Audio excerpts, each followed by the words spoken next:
Call, see if you can figure out what's wrong with this thing. It won't crank up and everything seems to be put together, right? Till I see you. Okay, stop back by. Don't worry about your boy now. He's doing good. It ain't got no gas in it. Yeah, you see there, Scooter? Thinks of the simplest things first.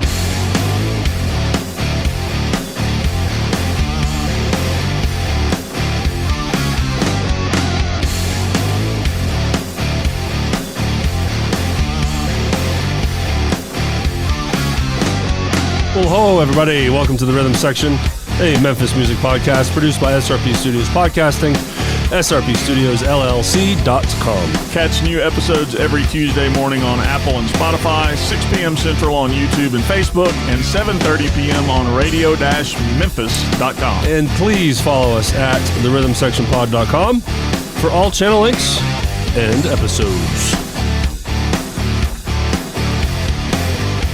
Good morning, everyone, or evening. Depends on when you're listening to this. I'm Derrick. That's my buddy Jeff over there. How are you, Jeff? I'm wonderful. It's feels like early morning, Yeah. but it's 11:45 a.m. on Sunday the 23rd. Yeah. Good to have everybody here. Lots to cover today. But first, our interview today is Michael Babb from Babbylon Sound and Weapons of Mass Production. And that is a podcast, Weapons of Mass Production. Yeah. And then next week we have Lore Dillard and Tony G from Tilt. Yep.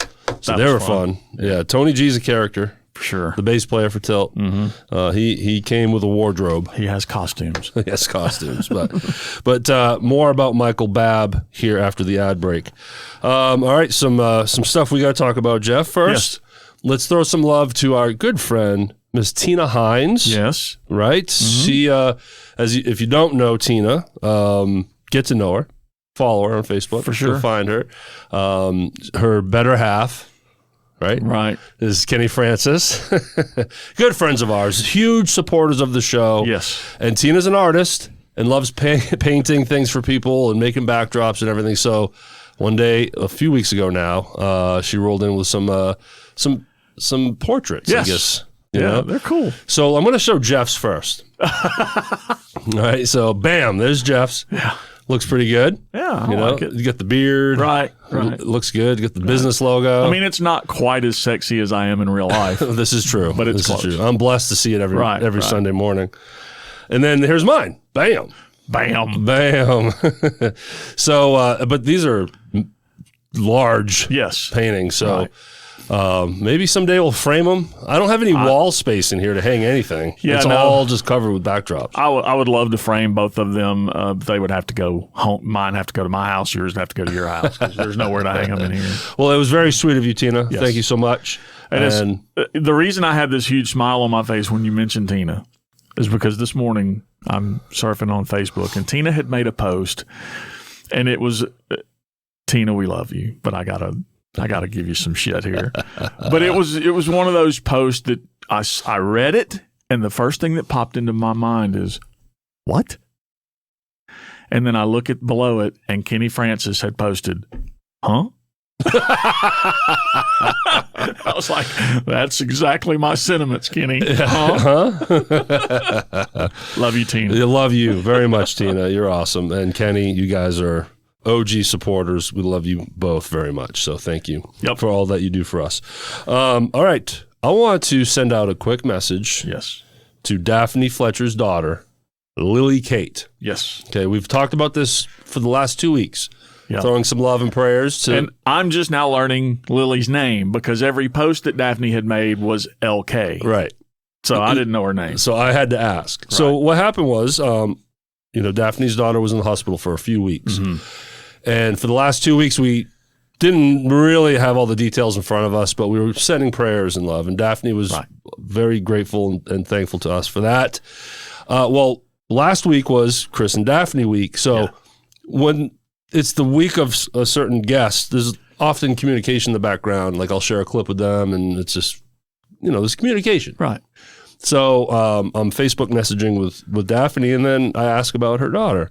And she starts telling me about how she's home now and everything. Mm-hmm. But mentioned that she played our two little moments, our clips, for Lily Kate. Right. And Lily Kate loved it, and it made her feel good. So Sure. I'm like, all right, can we say hello and talk a little bit about what happened? Right. Daphne's like, please, I want people to understand what's going on there. So Lily Kate, welcome home. Yes. We're glad you're on the other side of this. For sure. Because it was serious. Very serious. Yeah. And to your mom, Daphne, I'm sure you're very happy to have her home too. Yeah.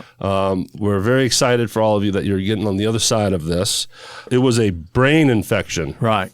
Something that you and I are highly unlikely to ever get. I mean, it's very rare. There's not much brain here to infect. Daphne said it was just a very rare thing. Right. And the reason why Daphne is okay with us talking about it is because she wants people to be aware that kids with flu or COVID that have numbness of hands and feet get care right away. Yeah. So apparently that's where it started. That's crazy. And 3 weeks. I mean, again, I don't want to speak out of turn, and because I don't have the real deep details, but I mean, she lost function of limbs. Oh, dude, and stuff. I mean, I think it's fair to say that anytime you're dealing with a brain infection and you're losing use of limbs, that it can be life threatening. So that's thank God. It's better. She's better, and she's home, and we love you guys. Still praying for y'all. Absolutely. You know, to get a complete recovery. Lily Kate, welcome home. Right. And maybe someday we can all meet. She needs to come in here and sit in front of a microphone. She's like, great. Yeah, come on. You have been commissioned, Lily Kate. All right, welcome home. All right, now yes, I want to switch gears to talk about a band I've been wanting to talk about for a few weeks now. I went out to see the debut show of Motel California, a Memphis tribute to the Eagles. It was at Neil's several weeks ago now by the time we're sitting here. Amazing band, as you can imagine. When I knew that Robert Allen Parker was behind it, I was like, I got to go see it. What else you need to know? And what's funny, go back in the archive when we had Robert Allen Parker on the show, maybe even on the show or before the mics were turned on, he mentioned something was in the works. He wouldn't tell us. Right. He did not give us the exclusive. Yeah. Well, bummer. The Motel California was what he was referring to. And Sarah Spain is also in that. Yeah, so you got Robert Allen Parker, obviously, on guitar and lap steel. I'm going to throw a picture up. Nice. He got to play a lap steel. That's cool. So during their set break, I was like, hey, dude, that was awesome. You get to play a lap steel. I was like, I've been dying to play this for years. I get 2 songs with it. I'm like, great. That's why you started this band, right? Yeah. So then you have also on guitar, you have Jackson Elrod, vocals and guitar, and he is a Glenn Frey kind of lookalike. I don't know if that's really, designed. Right. I've seen pictures of him in the wild. It certainly doesn't hurt. But he kind of looks like a young Glenn Frey. David Braccato. Right. Does he look like a young Don Henley? No. But he's also vocals, guitar, and also the lead singer for the Play Me Some Skynyrd. Oh, cool. And there's a lot of overlap here. Sure. Sarah Spain, as you mentioned. Love of course, she brings great backup vocals, Fantastic. keys, but she can do all the Linda Ronstadt stuff. And anyone that doesn't know, I didn't until you told me. before the Eagles were the Eagles, Right. that original 4 was her backup band. That's awesome. She kind of took them in when they were all out in L.A., and they cut their teeth with her and realized they kind of wanted to do that. Sure. And start writing their own stuff, and I think we know how they did with that. Yeah, it worked out. Steve Spear on bass, and Walter Polk on drums. Rhythm section that are also for Play Me Some Skynyrd and Trouble No More. Okay. So Robert Allen Parker is just crazy with all the cover bands, and he plays with Landslide. Oh my God. And he plays with Elevation Memphis, Tina Turner Tribute Band. Yeah. He's all over the place. He's just that talented. Has he surpassed Josh Haynes at this point? Probably. And I don't know how he balances it all out. He teaches at School of Rock. People like him and Josh just blow my mind. Yeah, but if you love the Eagles, you have to check these guys out. Yeah. It was slammed in there, packed. Me and my lady friend got lucky. We managed to find 2 empty seats at a table full of strangers. Right. She's the one that went up and asked, and boom, we got a good seat. So check them out. They're worth it. She knew better than to have you ask them. Because that wasn't going to happen. You guys would have been standing the whole night. So yeah, follow them on Facebook, Motel California, a Memphis tribute to the Eagles.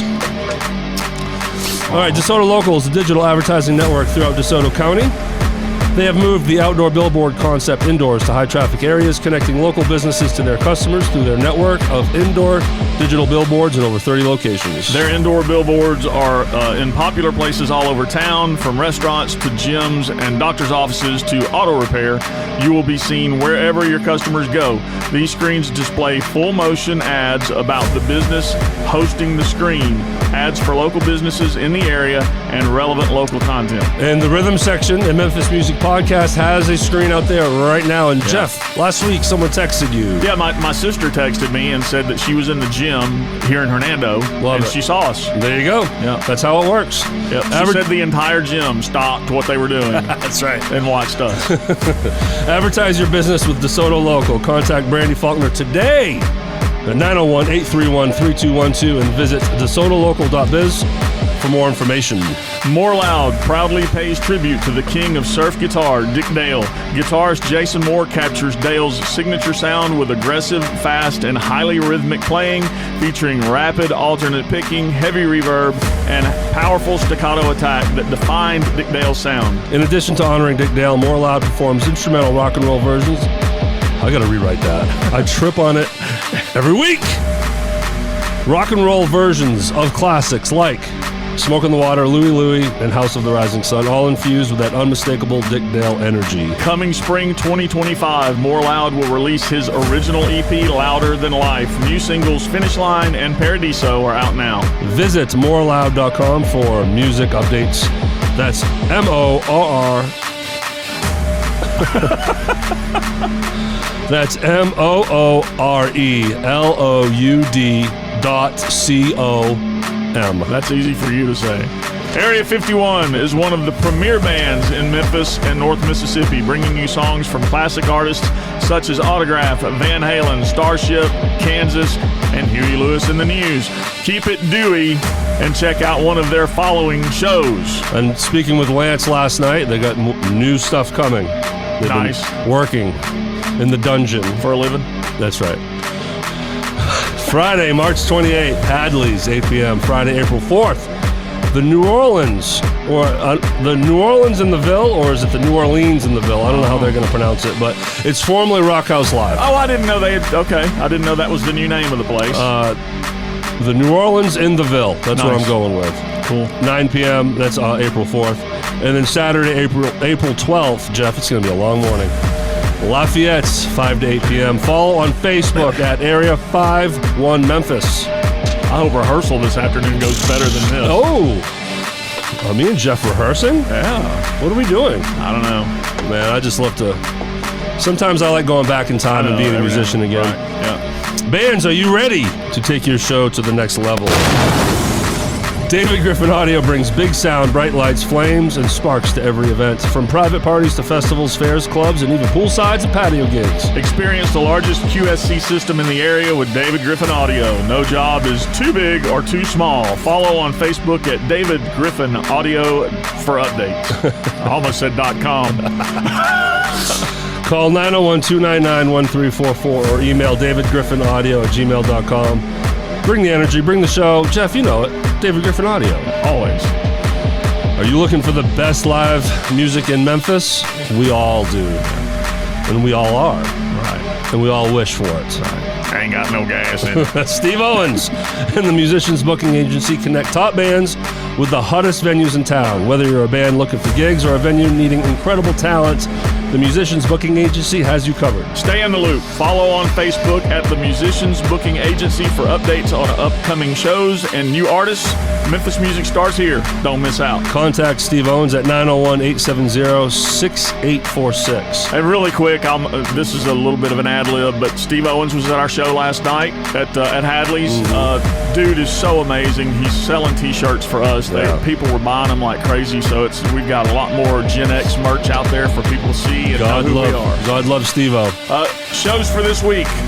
Wednesday, March 26th, Midnight Train at Hadley's, 7 p.m. All right, skip to Friday, March 28th, JT McCaffrey Band at Roosters, 10 p.m. Saturday, March 29th, Gen X will be at Woodchuck's in Senatobia at 8 o'clock, formerly known as at Roosters at 10, Music Box at Hadley's at 8, And Dave's not here at Sidecar Memphis at 7. And then Sunday, March 30th, Jay Jones at Roosters, 6 p.m. start. And the Ken Houston Duo at Hadley's, 5:30.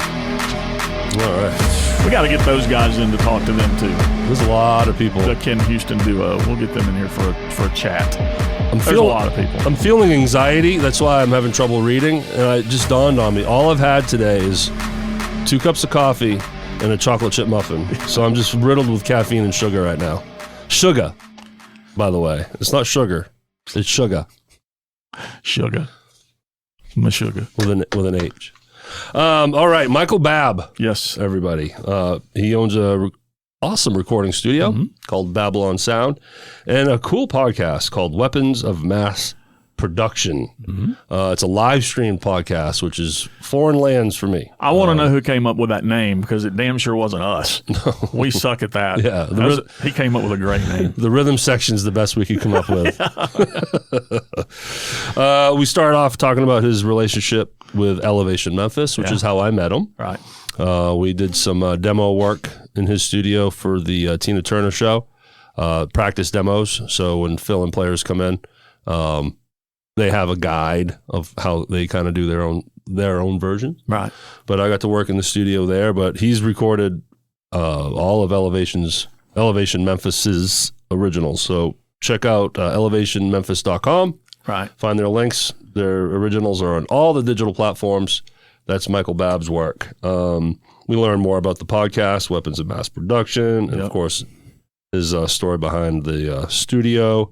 And then, boy, oh boy, if you are interested in learning about the technical side of things in a recording studio, this is the podcast for you. Right. I let him, I unleashed him. Yeah. I just brought it up. I'm like, let's talk drums. Yeah. And I feel like we could have spent 3 hours on how to properly mic a snare drum. Yeah. I mean, easily. It was amazing. He's a plethora of information. He was so excited that we were going to let him just run wild. So we covered how he records drums and bass and guitars and keys and vocals and all the above. And he really digs in deep on it. And it's fascinating. And his excitement made me happy and excited because it was fun. He was very happy he could just talk about this stuff. And it's so great that all of that is on video because I don't remember any of it. So if I need to know, I can go back and look at it. I've watched it twice through editing. Right. I don't remember any of it. Never will. Never will because of my brain. For show. We talk influences, and Rick Rubin comes up, and Mutt Lang. That was fun. Big heavy hitters there. And then, of course, we talk about his new collaboration with Radio Memphis. Yes. Shortly after the rhythm section started working with them, going out on Tuesday evenings, 7:30-ish. Now Weapons of Mass Production follows us. Yeah. So Tuesday night on Radio Memphis is podcast night. Right. And so we learn about how that happened with them and that whole relationship. And we can never say enough times, thank you, Rick and Monica, for all you do to help this music scene as well. Yes. And thanks to Michael, because I know he handles his Facebook pages. He's jumped on and he shares our stuff. So now we try to share his stuff as much as possible. So we've found another podcast in the land here that we can be friends with and collaborate. At some point, me and Jeff are going to go do his podcast. We got to figure that out. It goes live Mondays at 8 p.m. on the Babbylon Sound Facebook page. Yeah. Go find those pages. You won't be disappointed. It's very interesting because on the podcast, he's playing local music, but then talking about some of the bands he's working with and gets into the technical side of things too. So it's really good. Yeah. He wants to have the sweet pair come in and do an interview. That's right, baby. Sweet pair. We didn't coordinate, but thanks to Sean Few for making this shirt, Sweet Pair. Thanks to Steve Owens for making Jeff's shirt, the Memphis Music Family shirt. What was that? Were you just tickling your nipple there, or is that air bass? Little nipple tweak. Slap at the bass, man. I'm telling you, you got to watch this show. You never know what you're going to get. Ready to play? No. Tired of playing already. Big Note Music Lessons offers one-on-one and group guitar, bass, keys, drums, and voice lessons. Try a free lesson No obligation, plus enjoy a free studio tour and consultation. Visit BigNoteMusicLessons.com. Complete the submission form and start your musical journey today. BigNoteMusicLessons.com. Start your Radio Memphis day with In the Morning with Rick and Monica from 9:30 to 2 p.m. Central for a wild ride of fun segments like News from the Stupid, That Guy, This Guy, Crime Time, and more. Radio Memphis, where the planet tunes in to hear what Memphis sounds like. Radio-Memphis.com. And thank you so much to everyone that's donated to the show. Man, yeah. If you are interested in helping us out, you can donate to our tip bucket by clicking our Venmo and CashApp links in the description, or search the Rhythm Section Pod on either app. Follow us at therhythmsectionpod.com. There you will see our entire catalog of episodes and links to our YouTube, Apple, Spotify, Facebook, and Instagram channels. Yes. I said all that without screwing up. We made it. We did it. Congratulations to us. You know what I'm saying? Yeah, man. And thank you guys. Yeah. Without you watching, listening, this doesn't happen. We love what we're doing. People are sharing, liking, commenting. It's wonderful. Getting comments on our YouTube. It's really great. Yeah. And it feels good to be back in the saddle now after about a half a dozen episodes now. Kind of got our groove, even though it sounds like I'm doing this for the first time every week. But we are getting better. Yeah, we try. We try. Go see a band, everyone. Yep. Go check out all those dates that we gave you in this episode. Find the band and venue you would like to patronize and go have some fun. Mm-hmm. And now, please enjoy our interview with Michael Babb.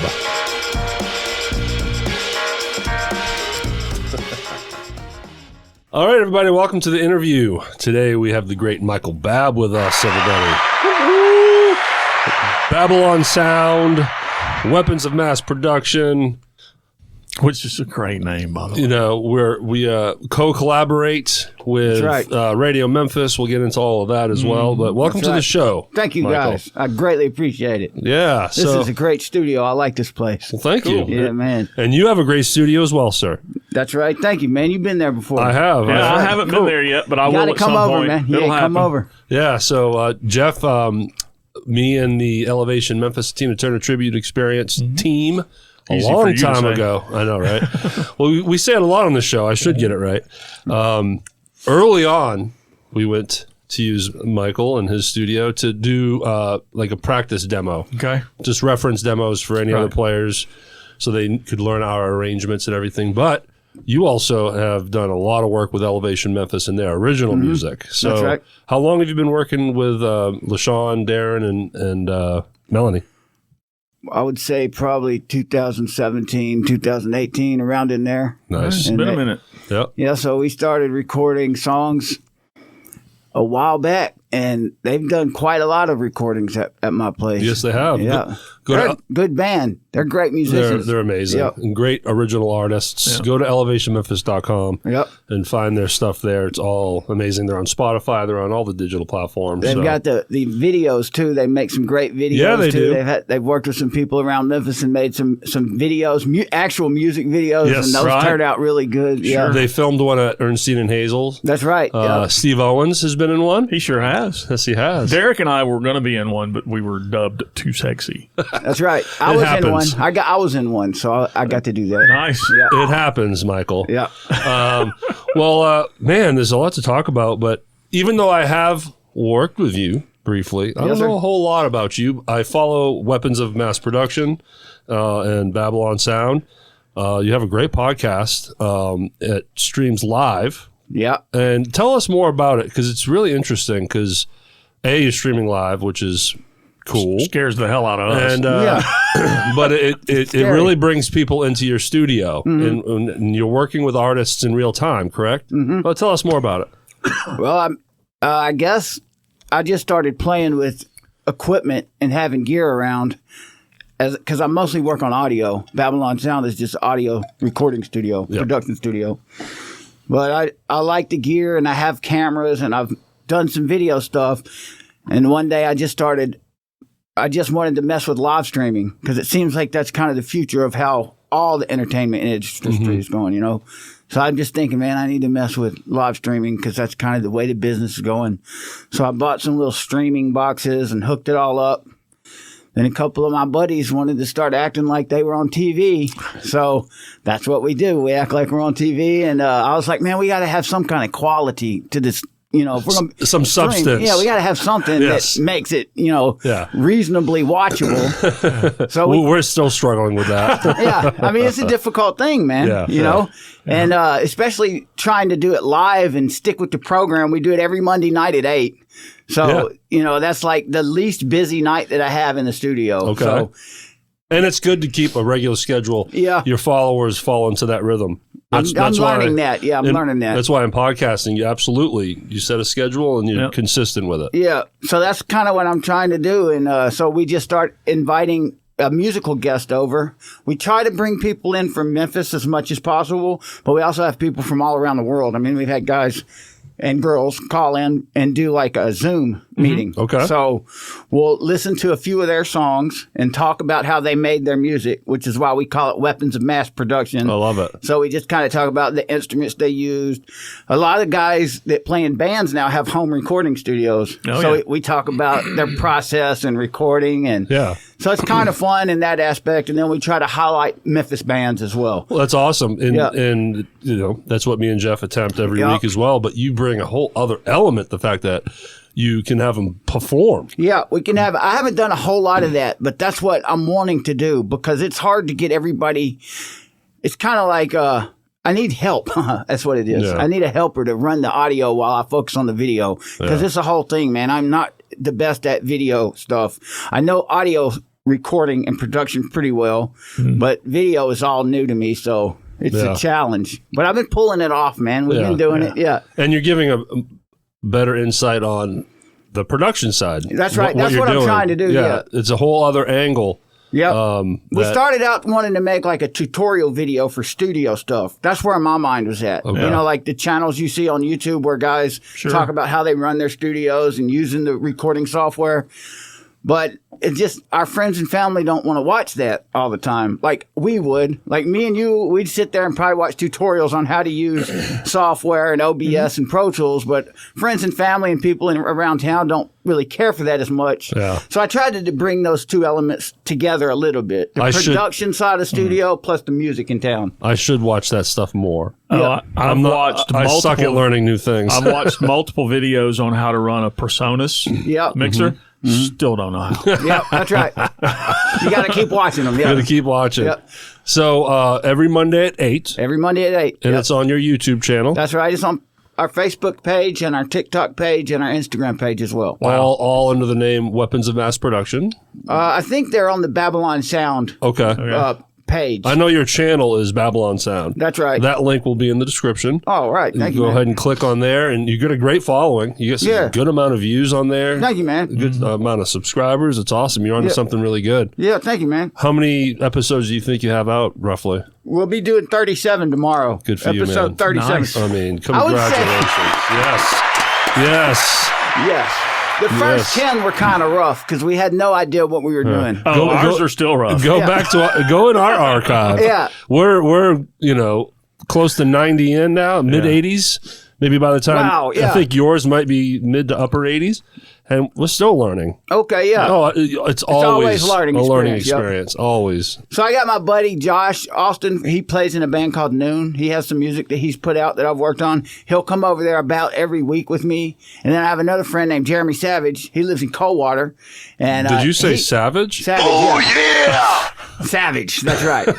And he always comes over. Tying in wrestling. That's right. Oh, okay, good. Y'all got a wrestling podcast coming. I just started one. Good job. Yeah. There you go. Yeah. Grappling with Wrestling, by the way. Follow Facebook at Grappling with Wrestling Podcast. That's right. We got to check that out. There you go. Yeah, but this is about you, sir. Yes. All right. Today is about you.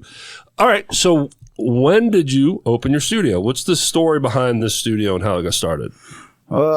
Okay, so I think about 2014 is when I signed my lease. In the spot you're in now? Uh-huh. Wow, you've been in the same location for 11 years now. Yep. Good for you, man. So I guess I was looking at, I had a spot in Coldwater, Mississippi. Okay. And a buddy in Jeremy Savage's backyard. Okay. And me and him have played music together our entire lives. So I just wanted to make music, and I had also, I had a rougher past. I did a lot of wilder stuff when I was younger, and I transitioned away from there. So did we. Good for you, There you sir. go. Yeah, And, good for you. In my transitioning process, I just wanted to focus on more positive stuff. So me and Jeremy built a studio in his backyard, and he had a car accident back in our wilder days. He's paralyzed from his neck down. Oh, goodness. Oh, my. So, he can't move around a lot, but he can't play bass, but he still helps me with the musical elements and stuff. Really? So, and he had the building in the backyard, so we put the thing together, and I just outgrew that. I'd say at the end of 2014, end of 2013, I kind of outgrew that building, started getting some clients. Plus, I was working in Nashville with Malcolm Springer, and I was just learning so much stuff, production side of music. And I had remembered a building that was already a recording studio that we used to throw parties in the early 2000s. In your wilder days. Yep. And we had massive parties there.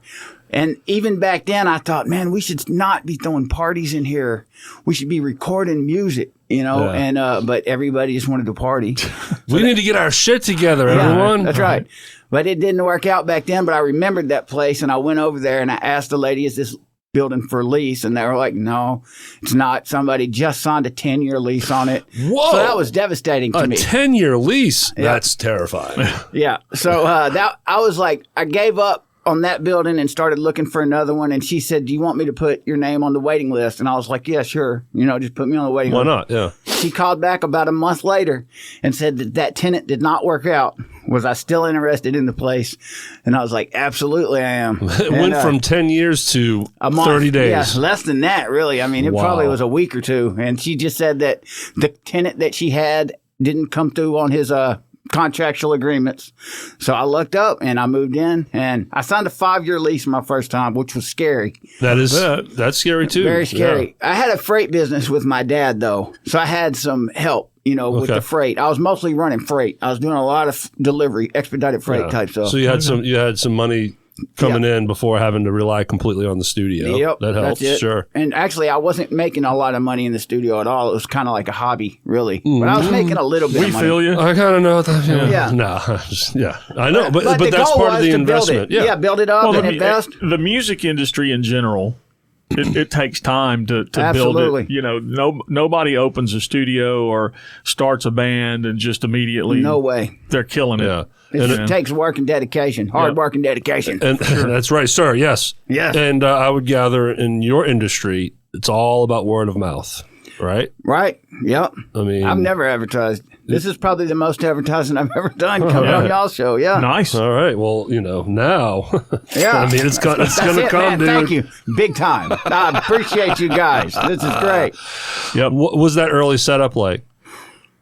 Because now you have to invest in all this gear, or did you have? I mean, you had all this gear in Coldwater already. Very small right? amount of gear. I had an Apple computer, 1 or 2 interfaces. I had Focusrite Sapphire Pro 40s, which were like You're already over my head, sir. 8-channel input audio interfaces. Well, So- and so let me derail or take a detour a little bit.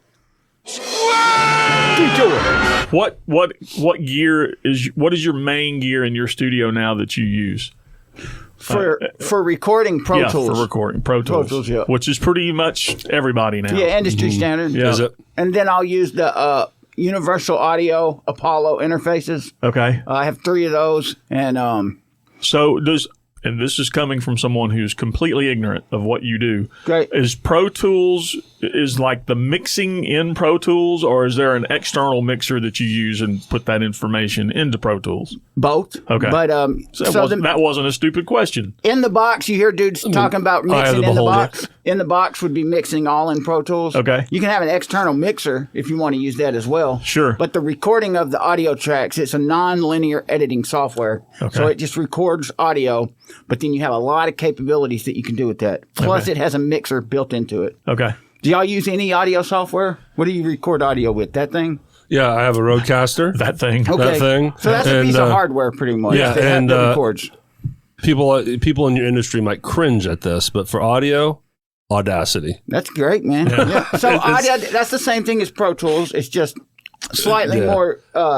Maybe Audacity was more of a simplified. I think it was made for mastering starting out. And that's kind of what I use it for. Yeah. For podcasting, I don't need Pro Tools. That's right. I don't need all these bells Hey, and you'd be whistles. surprised, man. You can do a lot of stuff with Oh, Pro I Tools. know, but You have to learn how to do all that. Yeah. You know, and it's then a big learning curve. Pro Tools is challenging. and as far as my video, you know, again, I know how to film for podcasting and edit for podcasting. What do That's you use for it. editing? Filmora. Filmora. I'm not familiar with it. Wondershare. I've heard of that before, though. Yeah. And it's good for dummies, and that's all I need. You know? That's all you need. There you go. I keep it simple. It's not about the gear at all. It's all about the product that you're making. Yeah. You know what I mean? The gears are just the tools. It's kind of like our hammer and our screwdriver. Right. Yeah.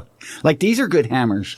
These Yeah. SM7Bs are incredibly durable microphones. I knew enough to get the industry standard mics for podcasting. Yeah, man. These are great mics. I put money in the mics. The cameras could be upgraded for sure, but that's It's a lot of working, money. man. It works. It's working. It could use better, higher You're always def. going to be $5,000 away from the perfect I setup.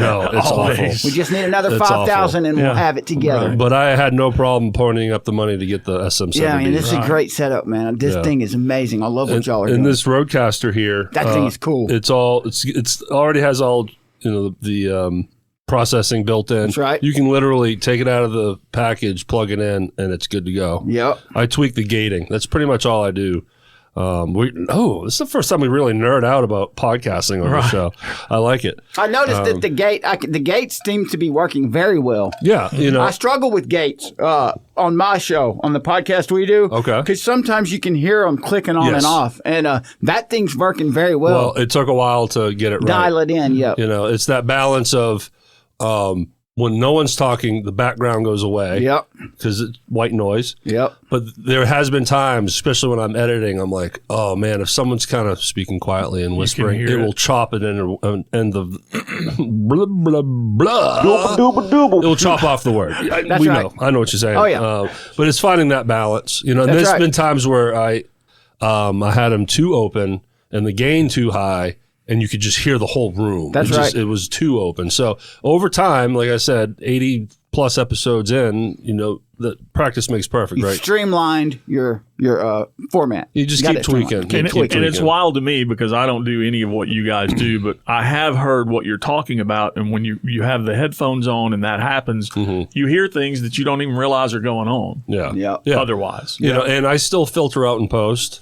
I try to grab some of that background noise, and there's a filtering process that kind of takes it out. Right. But if just in post, you can fix it. But if we didn't have gates right now while we're talking, we would be listening to all the white noise while talking. So it's distracting. And it would be a lot more work in post. Yeah, because it's way too much bleed. It's just too, and then the noise reduction can only get you so far, because if you do it too much, the voice gets very tinny and blah, blah, I don't like that stuff because it does sound robotic sometimes. Yeah. The software that is made to clean up your audio or remove background noise, I can hear that a lot of times. That's why I always try to record everything right at the beginning.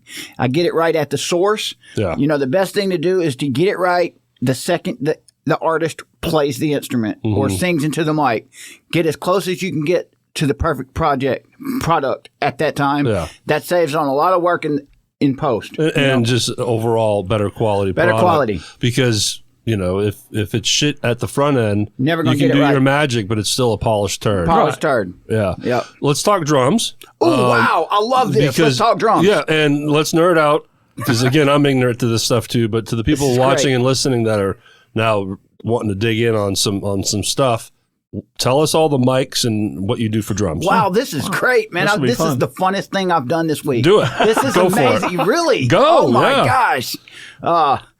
Well, so I have several drum sets in there. The most important thing is to put new heads on them and tune it up. Get the drums sounding good. Going Yep. back to polishing a turd. That's right. It needs to be perfect at the front end. Yeah. Yep, you want to get everything tuned up. I try to tune the drums to the song. all right. You mentioned heads. There's a drummer in here with you. Hey, man, what I heads? know it. What heads do you prefer, or does it depend on the kit? Whatever's closest. Okay. New. Okay. Newest closest heads, mostly Evans. Okay. But I've got on a little bit of a Remo. I've started using Remo heads. I've used EC2s a bunch in the past. Yep. And I do like the Remo coated Ambassador. Yep. It's like a staple, but there's a reason. There is a reason for it. So I like the EC2s and the Evans heads. They have that 360 technology in there, and that stuff definitely works. Yep.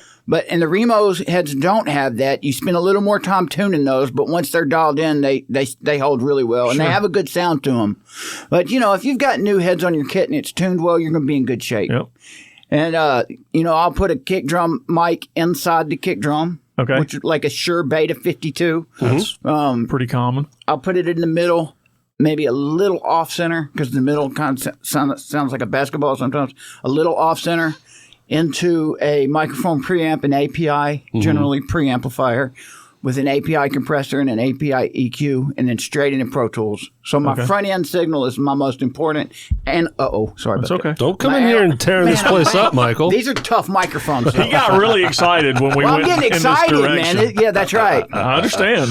So I get it. the analog front end of the audio chain is what's most important. I want to capture the analog signal from my kick drum into Pro Tools, and then we'll deal with the other stuff later, but then I'll put another mic on the outside of the kick drum, a condenser mic generally, and then I'll normally put another dynamic mic kind of in the hole. So you have 4 mics on the kick. 3. Do you ever? Three. Do you ever? I will do 4 though. I'm sure you do 6. I bet. What about That's a little much. a sub kick? Do you ever use that? I have one, so that would be the 4th mic. If I felt like it needed something for that low end, I would add a sub kick. And that was going to be my next question, because I know what the sub kick is. I've seen it, but I didn't really know what it did. Well, I built one. That's built my own. It's a speaker, right? Turned around backwards, has a microphone. Okay.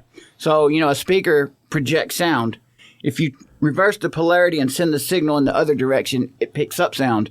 So it's just like the coil in this microphone. All right. So this is kind of a little speaker that's the coil. It's called a moving coil microphone, a dynamic microphone. So it's the same principle. It's magnets and wires. I believe the Beatles did that. They did all kinds of cool stuff like that. I think they did that for Paul McCartney, mid to later 60s when he was playing the Rickenbacker. Right. Wow. I heard that Cool. Jeff Emmerich had done that. Yeah. A big 18-inch speaker. Wow. I could be wrong, but I know I read this somewhere. So he reversed the polarity. And then he butted the 18-inch microphone right up against the 18-inch That's speaker. right. That works. Right up to each other. Yep. So it was the mic, if you will, is catching the full parameter. That's right. That's designed to pick up more low end? Because of the way the speaker is designed, it produces low end. Oh, okay. So therefore it picks up low end. Sure. So it doesn't necessarily sound that great, but it gives you a very fully dynamic low end of your frequency spectrum. Okay. So the bottom end of the frequency spectrum might be a little fatter than what a microphone would pick up. Nice. And that's the purpose of a sub kick. Okay. Does that make sense? It does. But then mixed in with the other mic placements, you get that full sound. So think about this. You know how your bass always sounds good in the car? Like you always have good bass in the car. Right. Those are 5.5, 6.5 inch woofers in the car. You take those speakers out the car, which the car has a lot to do with it. But those speakers have a good bass reproduction. So that size speaker also will pick up that bass and make your kick drum in turn sound good in the car. Okay. You want your kick drum to sound good in the car, so if you record it through a car speaker, it's going to be the perfect frequency response. Wow, man. Wow, man, this is great. Nice. Bro, I love this podcast. That's awesome.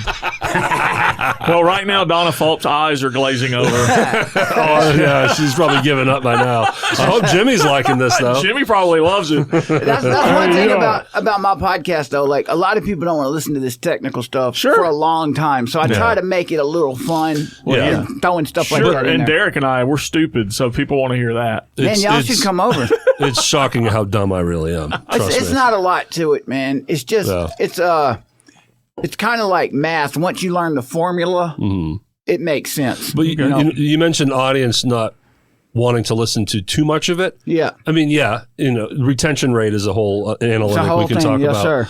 But part of podcasting or YouTube or this content that we all produce here. You want to niche it down because there are people out there that I'm sure watch every second of your stuff because they are really into that. You know, so you do what you do. You know, that's your niche. All right, there's more pieces to the drum set, right? Absolutely. So snare, toms. What do you got going on there? The next thing to focus on after the kick. So the kick is just one of those things I like to get out of the way. The most important drums to me are the overheads and the room microphones. Sure. So I'll start listening to the drum kit the way it sounds in the room. Okay. And I'll let the drummer get on the kit and just start jamming. You know, we've got the heads tuned up. We might make some tweaks, and he's going to want to move some stuff. That's most important. Sure. Let the drummer get comfortable. Number one thing, let the drummer be comfortable. And, you know, I'm messing with the kick. I put earplugs in at this point, too, because I'm close to the drums and he's banging on it. So the snare drum, stick a mic on it. I don't really think too much about the placement at that point, but it'll normally be a SM57 Shure on top of the snare. Yeah. And then probably a condenser on the bottom, but maybe not. Maybe another SM57. If just depends. I have these little EV microphones that I like to put on the bottom of I think it's called an ND10. It's a cheap mic, but it's been working on my bottom snare for a while. Okay. And then toms, I use Sennheiser MD421s. Yeah. Those all go into API preamps. In the snare, all those, the kick, the snare, and the toms go into API 512C microphone preamps. Ooh.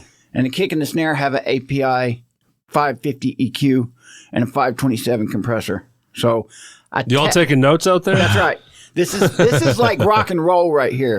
This is rock and roll drums, which work for a lot of stuff, country as well. And your room is lively, right? It's not like a cave live, but that's what the room mics are important for. Right. So the room mics are a lot of people might not record room mics in the beginning. To me, they're my most important. My most fundamental sound comes from my room mics. If my room mics don't sound good, the close mics aren't going to work. Yeah. But the overheads are very important. I use Neumann KM84s or KM184s for my overheads, and those are probably my starting point for the drums. Okay. Those overhead mics I measure with a tape measure so that they're the exact same distance from the snare. Okay. And I want to try to also keep an imaginary line that I've envisioned that cuts right through the center of the drum set, which is basically the center of the snare and goes straight through the center of the kick drum. I try to equally put my overheads on that line. So that way I'm getting equal kick and snare in both overheads. Because that's boom, cat. That's my main sound of my drum kit.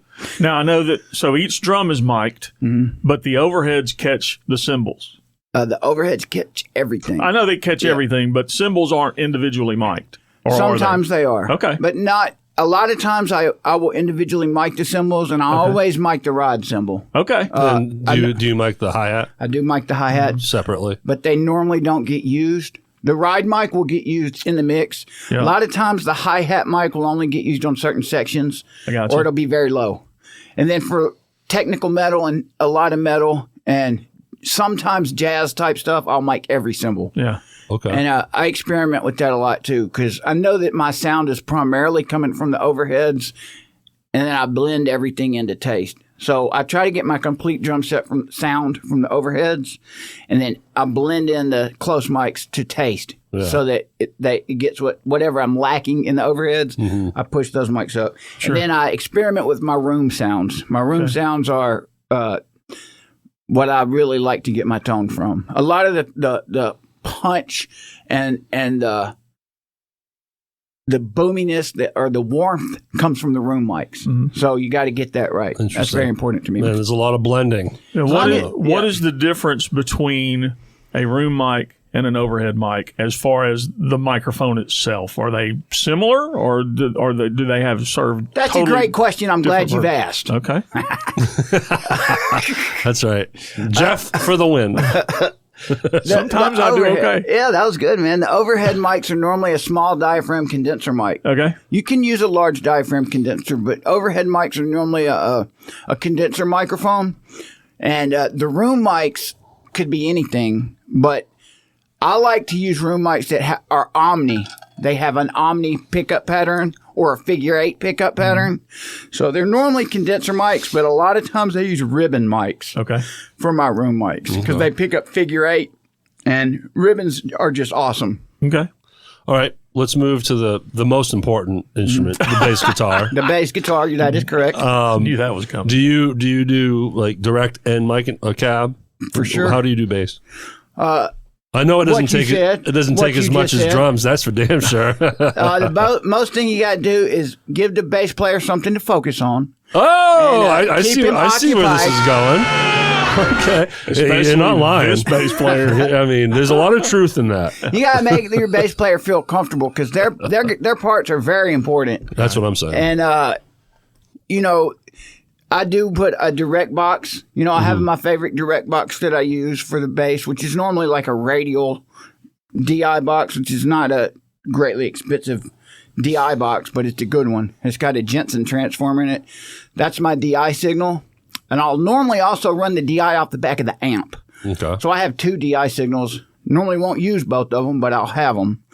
And then I'll put a microphone on the cabinet. That's generally all I do for the bass. What microphone do you usually go with? A FET 47 if I have a Neumann FET 47 or a remake of a FET 47 or I use the SM7B on the bass cabinet sometimes. How's that sound? It's awesome. It works really well. The MD421 works good. And sometimes I use like a 47 type mic and a dynamic. Just depends. If we're going to be tracking 10 songs in one day and we got the whole day to do bass, I'm going to put 2 mics on that bass cabinet. If it's just the whole band's here and we're tracking live, I'm probably just going to put 1 mic on the bass cabinet. Just for the live takes and then for when the bass does solo redos, then you'll go full boat. Right. Yeah. Yep. Probably, yeah. Especially if we're doing a full album of bass takes, I'll really focus on where my cabinets are at and my mic placement on the cabinets, and I'll really dial that sound in, especially if we're doing – I do that anyway, but if we only have, a couple of days to do one song, I might – but, I know my positioning in my equipment, and I'll leave my cabinet where it's at. If we're going to do 10 songs, I'll let him bring his cabinet in. Sure. You know what I mean? And let him play with his gear. And what kind of gear do you have? What rig do you have for bass? Nothing super special. I have 2 SWR 410 cabinets. That's great. Yeah. And a couple of different power amps. I have an old Macintosh tube amplifier, and I have a cheap Bugera amp. It's called a Veyron or something. It's but man, it's got tubes in it and it sounds great. Yeah. Then I have an Ampeg bass amp that I use, and then I also have a Eden. I have an Eden bass amp. Nothing special, he says. Nothing fancy. He just runs off all this great gear. But the cabinet's very important to the bass. So yes, I like to get that cabinet. I normally blend the cabinet sound and the DI together in the finished bass sound. Yep. You rarely use the direct out from the back of the head. Is that there just in case? I normally use one or the other. Yeah. So if I like the DI blended with the mic, I'll use that. Or I might not use the DI, and I might use the DI from the back of the amp head blended with the mic. Why not capture everything when you can and then see what sounds best in post? Yeah. And there's been times when I've used all of them together. Sure. Just kind of got to experiment. And also, whatever the style of song it is, music. Sir. It's going to change if you get a heavy metal band in there. That's right. Pick playing, finger playing, slap bass. That must all change things. Okay. Yep. All right, Jeff, let's be fair. Let's be fair. Guitars. How do you track guitars? Golly. I know. I want to be nice. What about trumpets and trombones? Can we get into that? Sure. Whatever. Yeah. Whatever. Guitars are special, man. Guitars have a warm, special place in my heart. Mike Bertaldo is a pretty special guitar player. I just want to throw that out there. Throw that out there, yeah. I want to see if he's listening and watching the retarded. Cool. Retarded is that's where he's going with this. Retarded. Yeah. So I have a couple guitar amps that I like, and I'm sure your buddy Mike knows all about them. But then another thing, new strings on the guitar is very important to me. Yeah. And intonated guitars. I end up setting the intonations and doing half a setup, but setting the intonations and putting new strings on a lot of people's guitars. I have learned how to work on guitars by having this, and just producing records. Sure. I have learned how to set the intonations and the string height. Now, all that stuff. I have heard that term used before, intonation. I'm not a guitar player. I have no idea what that is. But are there certain guitars that require that more than others? Like I remember back when we were younger in the 80s hairband days, the Floyd Rose was a big deal. And I always remember hearing that setting the intonation on a Floyd Rose was difficult. Bitch. That's right. That's what I was just thinking. So are all guitars like that? They're not all that difficult. No. Okay. So you've got, that's for sure. The Floyd Rose is definitely. I've had an instance with that this past week. Yeah, they're a little more complicated and a little more difficult. Okay. But it's the same principle. I'm full of great questions. Well, man, you got the questions going. Going back to when we were younger, you said, I used to have a Jackson Charvel. Oh, yeah. Right. Reverse headstock. Oh, that's the only way to go. Floyd Rose. Wow. And like an idiot, I took all the strings off and tried to restring it, and that did not go well. I bet. I had to take it in. I didn't know what I was doing. No way It's a whole different animal. Yeah. I mean, a lot of if guys you're not careful, the action, I mean, it's just the strings will be an inch off the fretboard. Wow. You know, if you're an idiot like myself. Sure. That keeps a lot of people from changing their strings. What you said. Yeah. They don't want to change their strings because they don't want to mess it up. Sure. But, you got to, I would suggest learning your instrument. As we get older, we start learning our instruments, and it becomes more important. I just decided to move to bass. It's just easier. Yeah, there you go. It is easier. I love drums and been playing drums for a long time.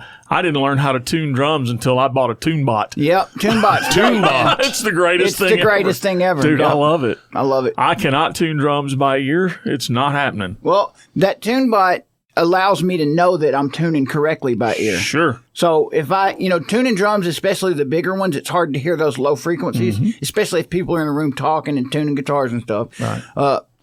So I'll listen with my ears, but that TuneBot tells me, that's what it is. You're right. You're hearing it correctly. Sure. So I like the TuneBot. The TuneBot, this is what helps me with the TuneBot the most, is we can do a take with new heads. And you know how sometimes the drum heads will detune? Absolutely. The TuneBot allows me to get back to that same pitch that we had when we started. Sure. So it's consistent. So I'm consistent through the whole record. Even when the band comes back 2 months later, if they say, man, those drums, my drums were sounded so good last time, I opened my little notebook and I got my TuneBot markers of what I tuned the drums to last time. Love it. And I can get right back to that same general area of sound. Yeah, so I like that. And then if the drummer's telling you that they don't sound the same, they're full of crap. Yeah, that's right. Because it's exactly what it was. Well, I wouldn't to tell the them guitar that. players out there, you see what Jeff did? He brought it back to drums. I hijacked, Wow, I cool. hijacked this shit That's what's in a up. heartbeat. Oh, That's fist what's bump. So guitar. Oh, bam, yes, sir. What mics do you use for guitars? Yeah. Typically? All of them. Sorry. All of them. We're going to use all of them until we find the right sound that we like. And it depends on what it is. Electric guitar, I've used this before on electric guitar, but mostly an SM57, though. Generally SM57 and some kind of ribbon mic. That SM57 just seems to be an all-around great microphone for a lot of stuff. It does a lot of instruments very well. And vocals. It even does vocals very well. Yeah. And I have a bunch of those. I got like 15 of them. And there's been times when I've had every single one of them hooked up. Nice. Well, let's segue to vocals now. Enough of the guitar No, we're shit. not all done with guitar. Oh, damn it. Okay. No, go for it, dude. Go for it. Bertoldo's like, yeah, shut up. We got to do the preamps. Is also the API preamps are good on the guitar too. Okay. The Neve preamps are good on the guitar too. My main thing is I want to have the amp head in the room with the player, even if it's a combo amp, and then I want to run a long speaker cable to the other room, have the speaker cabinet in another room, isolated, with the microphones. And a ribbon mic is very important to my guitar sound. Generally, for all types of music, a ribbon mic. Those are warmer, typically, correct? Yep, Is that that's what right. goes on there? There you go. Yep. See, Jeff?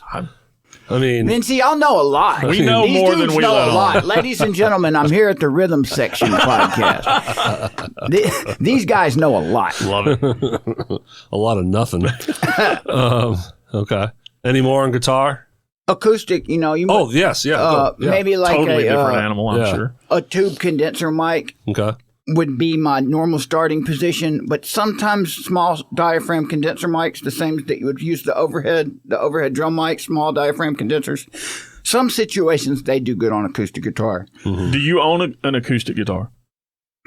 Do you have a favorite, or do you own? I have a multiple? Gibson, the one with the birds on it. Yeah. Hummingbird. Yeah. I love my hummingbird. Yeah. Okay. It's just like, it's magic, dude. Every time I play that guitar, it's magic. Any idea what year it is? It's new. It's like newer? 5, 10 years old. Because I know some of those hummingbirds are worth a lot A of whole money. bunch of money. Yeah. The older ones. Yeah. And then I have a Martin that I like a lot too. It's a cheaper Martin. It's probably like a $600 Martin, but it's it just plays really well. Sure. And I use that a lot too. Yes, sir. Nice. Okay. All right. Ready to move to vocals? Ready to move to vocals. All right. Let's do it. We stumped him.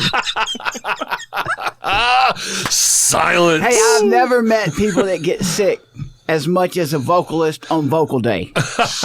I've never heard of so many people have bronchitis on a certain day. They can just pick the day. Kevin Cost has recently been sick. The show just boom. I hate that though, man. But yeah, I keep honey in the vocal booth, and Good for you.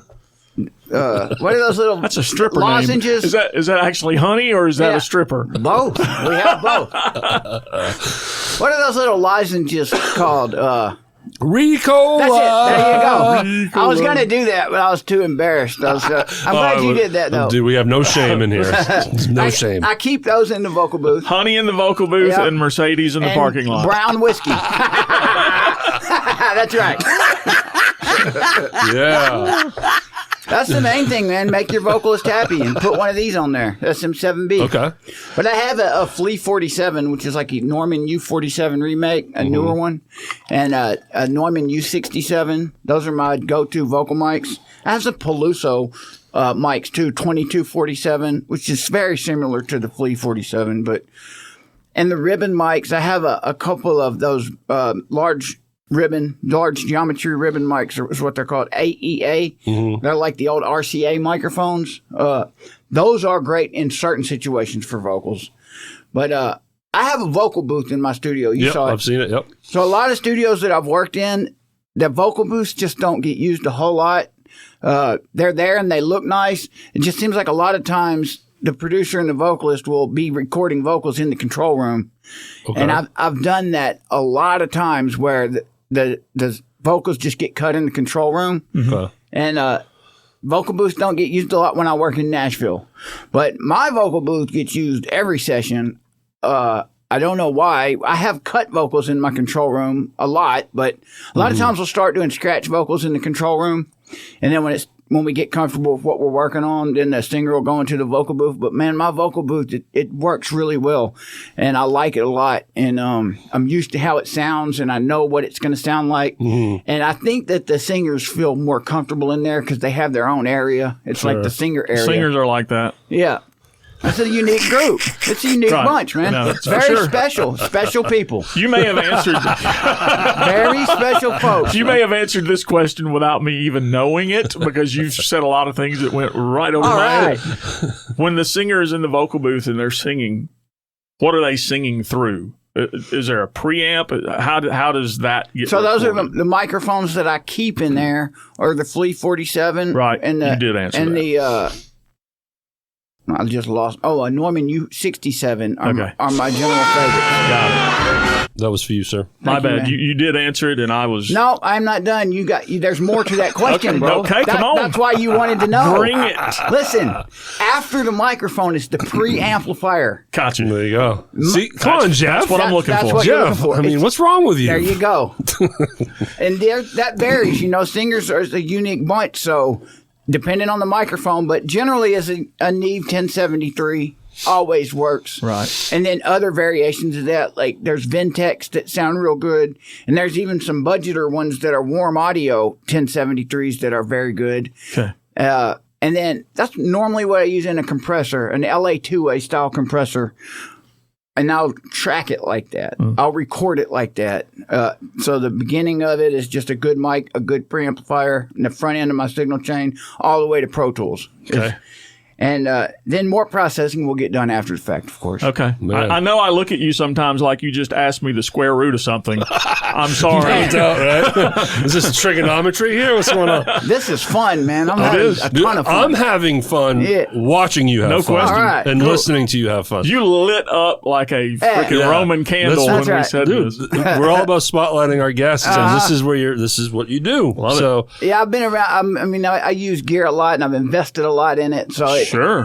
we can tell, sir. Yeah. Absolutely. And I can't imagine the amount of money that goes into getting a studio set Oh up. my God! Yeah, I can't say it on the recording. I mean, I'd have to edit that out. Again, to the podcast parallel as far as gear. Yeah, man, I got it easy. Yeah. Hey, but the gear is just a tool, man. Yeah. It's just a tool. You know what I mean? Yeah, but as far as cost and the amount of stuff you need, man, I couldn't imagine having to fill a full studio with all this stuff. For drums, though, I think it's a lot of microphones required for a drum set. No question, and the drum set in itself, I know for and a the fact. drum sets are very expensive. all those amps and your boards and you can easily spend $8,000-$9,000 Easy. just on shells. Yep. That's right. And cymbals, cymbals, some of those cymbals that I want are like $800 a piece. Right. Mm-hmm. It's crazy. All right, we can't leave out the keyboard players. Do you have a Leslie in there? Man, I wish. I've looked at several of them and they were just too heavy. I couldn't bring myself to carry them. But I do want a Leslie so bad. I just haven't found the right one yet. Yeah. And the good ones are very expensive. My buddy over, Reverend Charles Hodges, he's brought one over before, and man, that was great recording that. Recording organ in general is just, I love recording organs. How do you do it then, sir? Microphones, but that I can understand. Good answer. But I use the plugins a lot. Okay. You know, the virtual instruments. Right. And, okay. They're really good now. You know, the virtual instruments that you get, I don't know if y'all are familiar with them, but virtual instruments have... I'm going to say no. I'm just, not. You know what they are, though, right? They're like plug-ins on your computer that connect through MIDI to a keyboard. Okay. So you can play on your keyboard, and it triggers the sound of any instrument you want. Well, I'll just be damned. So somebody could have recorded a Hammond B3 at a studio in Germany. And you can get that sound. And I can get that same sound on my keyboard. That's amazing. So possibilities are endless. Nice. So you don't have to have a Hammond. You don't have to, but boy, I want one, man. I'm telling you. And especially a Leslie, because I want to record my guitar through a Leslie. Yeah. That's one thing that I'm working towards. Jimmy Page did that, correct? That's right. And Hendrix did it too, I believe. Okay. Yep, so. Stupid question. Is a Leslie a brand of keyboard? Is that what it is? No, it's Actually, the speaker. it is. Actually, Leslie is the brand. It's a rotary speaker that people think of. It gives you when that swirly sound. Gotcha. Yeah. And for a hot minute there, I played at the Gold Strike when they had a house band there, and they had a Leslie up there. They're amazing. And I had to stand right next to it. Wow, man, it was so good though. Yep. Woo, cool. You know, and when the organ player, because they had a keyboard player and then an organ player, it was a B3. Yeah. So, and when it came time for him to solo and he'd fire everything up, man, it just, you can't replace it. You can't replace it, man. Yeah. I mean, the plugins are good. It throws air. I mean, it just pushes. Yeah. Nice. Yeah. So you put two microphones on a Leslie because it has a horn at the top that spins, but it also has a woofer that spins generally the opposite direction of the horn. Oh, interesting. So it's like a stereo phasing effect, kind of. I get it. But is that what gives it that swirl? Yes. And the B3 Hammond guy can control the speed on his organ. So he has a switch, high, low, and stop. So cool. Have you ever seen a B3, Jeff?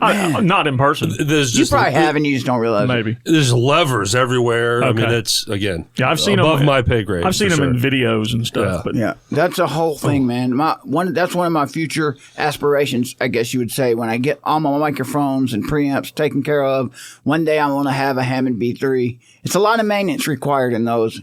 You know, you literally have to oil the strings. Okay. It's a mechanical operation inside there. You have to keep maintaining it so that they run properly. So and it's they're a whole super thing. expensive, correct?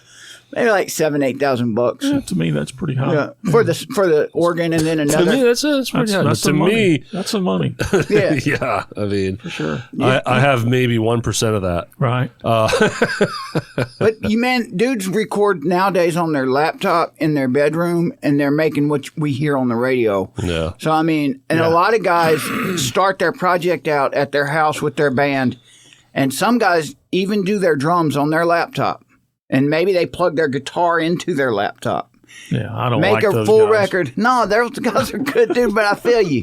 I feel you, bro. Yeah. But they'll bring that material to me so that I can mix it. Sure. And it's incredible material, man. I mean, Yeah, these guys cool. are doing great work just on a laptop. Bedroom Sure, and I'm guys. sure that the quality of what you can get on a laptop in 2025 It's amazing. is much different than what you could get 25 years ago. Yeah. Oh, yeah. For 10 years ago. Yeah. 5 years ago. Some of the stuff probably to the layperson, you can't even tell the difference. You can't, man. Yeah. Especially with this AI stuff they have now. Jesus, It's ridiculous. Man, I used to fuck around with a Tascam 4-track cassette thing. I remember those. You know, that's all I had. Yeah. That's how I started messing with the 4-track. That's what got my mind thinking about multi-track recording. Yeah. The 4-track, yep. So shift gears a tad away from the gear talk, which was outstanding, sir. It was very fun. And I had fun watching you have fun again. But are you familiar with the term demo-itis? Yes. Do you experience that? And to those that don't know what the hell I'm talking about. Not. Okay, so an artist comes in to you. They got their demo, but they want to do now the full production with you. And they're sticklers on wanting to sound just like the demo. And they fall into that trap where nothing you do as the producer pleases them because it doesn't sound like the demo. I don't have that problem. Good. They love everything I do, man. I learned that. I'm just messing with you, bro. I'm totally By the way, I learned that term from Rick Beato. Yeah. So the Rick Beato fans out there, he talked about demo-itis. Yep. Yeah. It's also a whole thing about never being able to complete the project. Like, people are always in the demo phase, and it's almost like a lot of artists are scared to say it's done. Yeah. Like, we have completed it, and it can't get no better. You think it can keep getting better. Yeah. Well, that's your job. That's my job to finish say, it. I'm sorry. That's right. It It's ain't done. going to get any better, dude. It's done. And especially when you're learning, because you're constantly learning new things that you can do. And you feel like if I just apply this new trick and this new hardware, it'll make it even better. But you got to find the time when it's time to stop. And the way I feel about it is, let's make another song. You know what I mean? Yeah. This song sounds great right now. Let's write a new song. It must be hard to let go and be like, done. It is. Right. Yeah. I can only imagine. Yeah. Influences as we nearing the end here. Yep.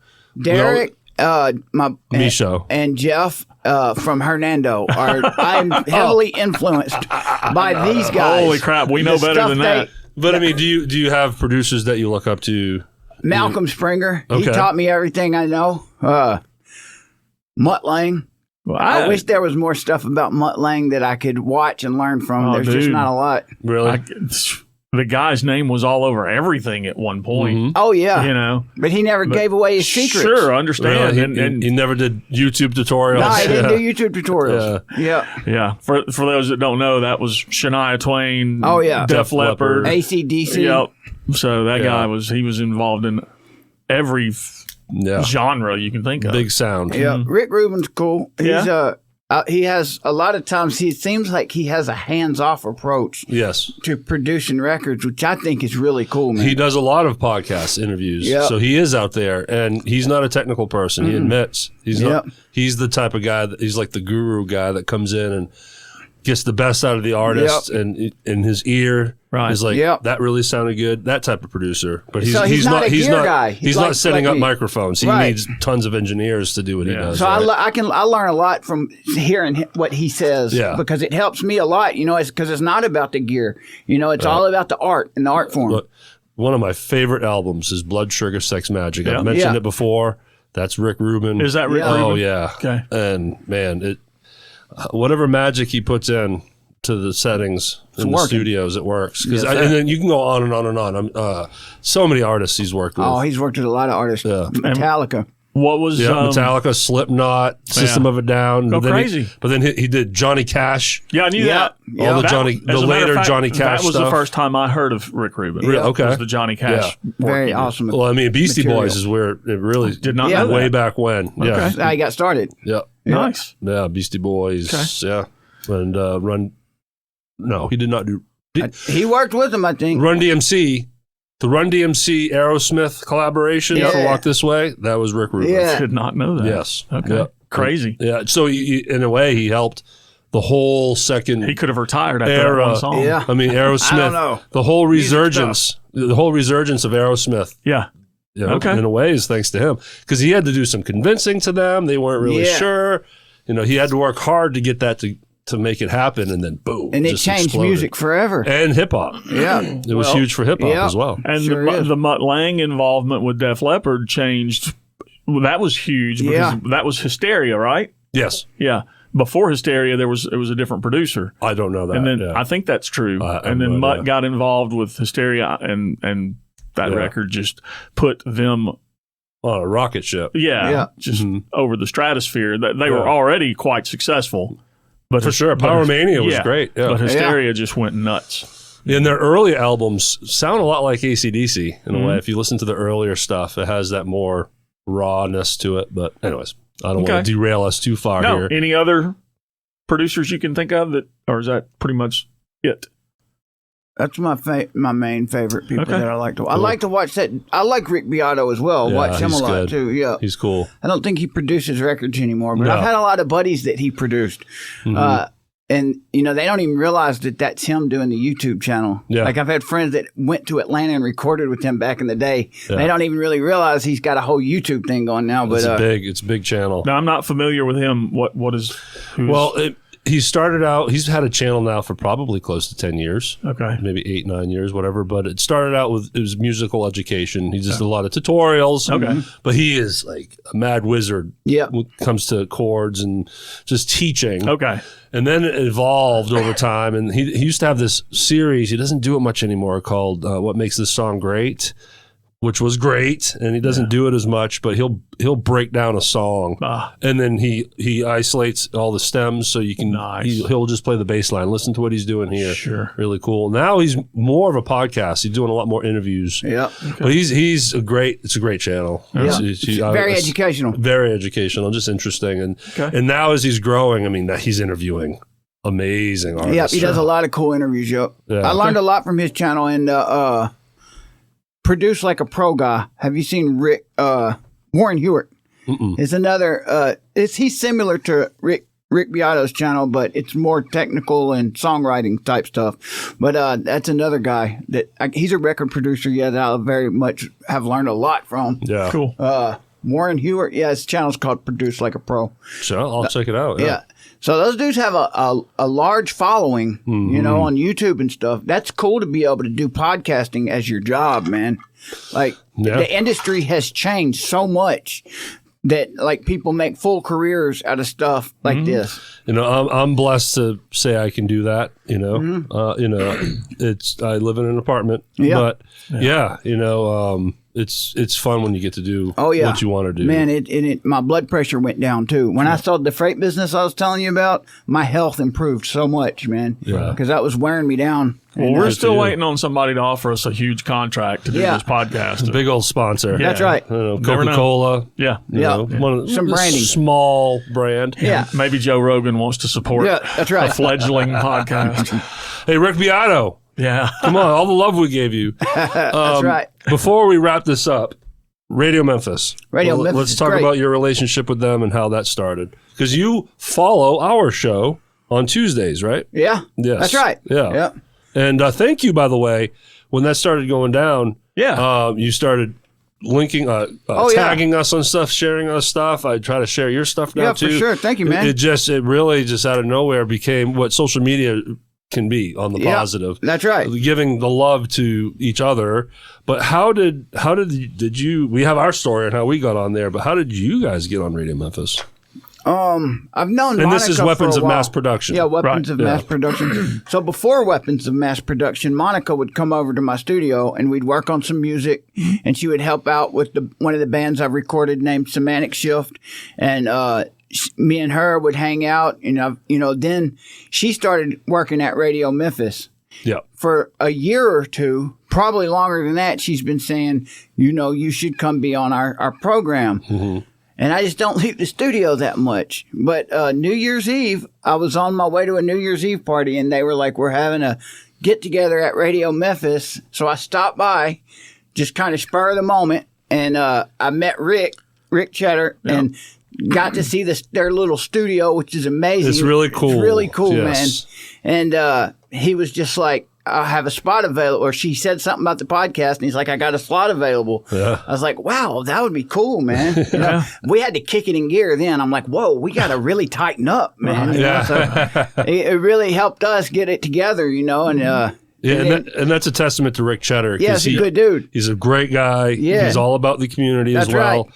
he did the same to us while we were interviewing to just promote our podcast. That's right. He on air. You guys want to be Tuesdays, 7:30. Radio Memphis. Okay, sure. And so that's when we started doing it. I love it. Yeah. So good guys there. And, Rick and Monica in the morning. You'll hear their names again come up here in our outro. But yeah, so awesome. So much. Thank you for doing this is what I'm trying to say. Absolutely. Oh, yeah. It's been a blast listening to had a lot of you. fun. Just rifle out this information. And now we have to go. You asked for it. Yes, I did, sir. We got to go to his studio and hang out. And you delivered. Yeah, and we definitely got to go hang out. Y'all got to come do an interview on weapons of mass production. Let's Hey, go. Yeah. Let's do it. Let's do that. That'd be awesome. Yes, sir. Well, again, man, you are the coolest. And this is the most technical For sure. we have ever been on this. Cool, And I man. learned a ton. Yeah, same here. Weapons of mass production. There you And go. I'm going to remember all of it. That's I right. know I won't remember any of it, but it sure was fun You've got when the it was recording. happening. You've got the recording to Right. refer back to. Right, There you go. All right, so everyone follow us at therhythmsectionpod.com. There you will see our entire catalog of episodes and links to our YouTube, Apple, Spotify, Facebook, and Instagram channels. Yeah, thank you to our sponsors. If you're interested in becoming a sponsor, you can email us at therhythmsectionpod2022@gmail.com or reach out to us on Facebook. That's where we spend most of our time. Did you hear that, Rick Beato? Come on. Hit us up. And thank you to all who donate to this show. You can donate to our tip bucket by clicking our Venmo and CashApp links in the description or simply search the Rhythm Section Pod on either app. One more time, everybody.